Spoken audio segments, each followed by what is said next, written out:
Ce jeudi 16 février 2023, sera diffusé le premier épisode de la toute nouvelle saison de Pékin Express.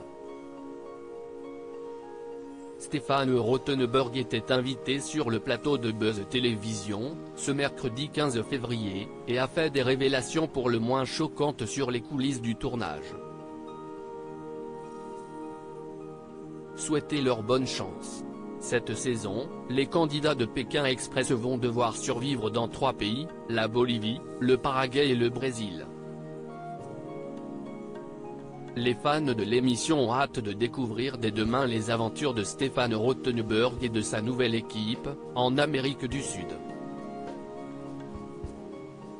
Les 8 binômes sélectionnés pour cette course vont inaugurer une nouvelle règle qui risque de les déstabiliser. L'équipe arrivée dernière de l'étape ne sera désormais plus la seule à décider du tandem qu'elle affrontera lors du duel final, mais toutes voteront à bulletin secret. On a hâte de rencontrer les nouveaux candidats, d'autant que les conditions du tournage de cette saison ont été pour le moins extrêmes. Le gourmet de Top Chef se rappelle avec une pointe de répulsion sa rencontre avec une Parapondra clavata, communément appelée fourmi-balle de fusil, une bête qui doit son nom à la douleur qu'inflige la piqûre de son dard. Si est la pire expérience que j'ai dû endurer car sa mort, si est très agressif, et il n'y a pas de remède, s'est-il souvenu sur RTL.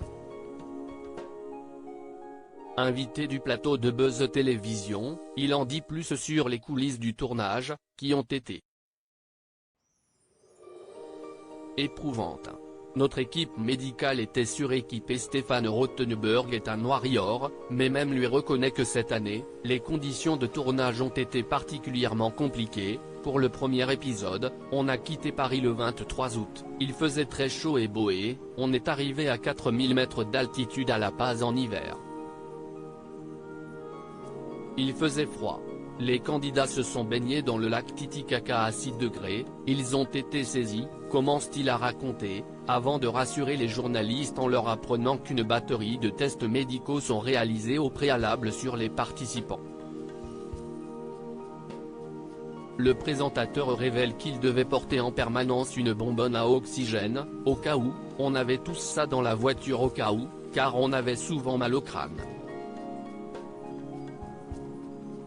Notre équipe médicale était suréquipée par rapport au Paraguay et au Brésil.